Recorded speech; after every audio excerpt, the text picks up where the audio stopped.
Joining us now from Richmond, Virginia, is Governor Bob McDonnell of that state. Governor, good to see you. They're promising, major hog farmer and pork producer, the biggest, in fact.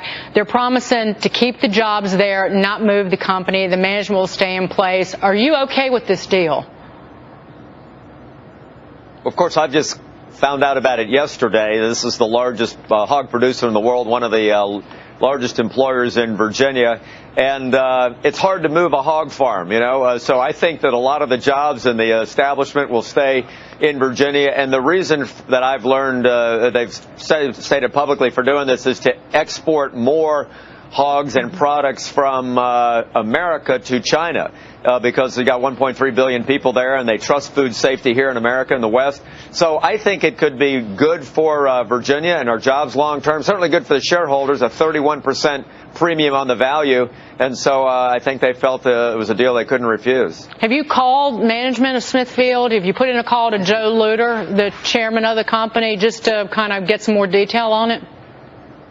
I haven't yet. We got a courtesy call early yesterday. I think the board just acted recently, but we got a call in advance to let us know that this was coming. So I, at this point, only know what I've gotten from some of their representatives and from some of the public sources. But I'll have that conversation, because obviously it's a huge employer for us, and we want those jobs to grow here by exporting more to China and other places. 25% of all their products, I understand already, Dagan, are already exported to China, and they felt they needed this Hong Kong-based presence in order to expand their market there. Right. It's pretty mature in the United States, and they think this will help them grow employment and jobs in North Carolina and Virginia while they export overseas. Right. Of course, where we come from, you can't eat enough pork.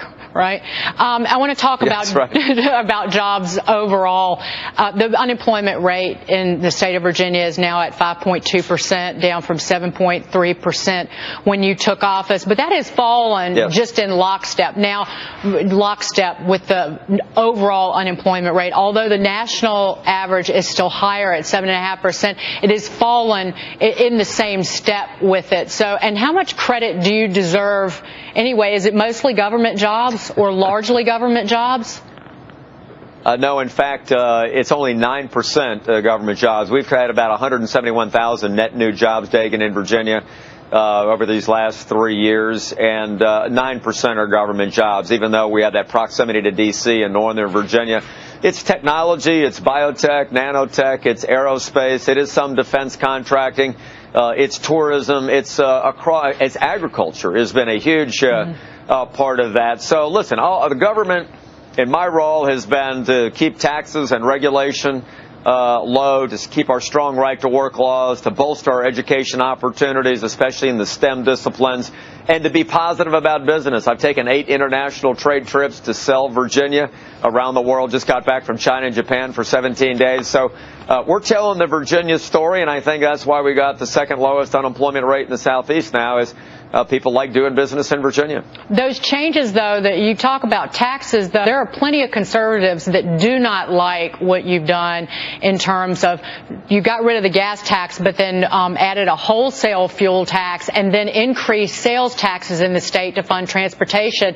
And frankly, they see it as a multi-billion-dollar tax increase on the people of Virginia. Well, first of all, we've cut spending back to 2007 levels over the last couple of years. So we have really made our government a lot more lean. At the same time, we've been able to generate surpluses because we're not spending money, and we're putting a lot of it into the rainy day fund and fixing our pension system.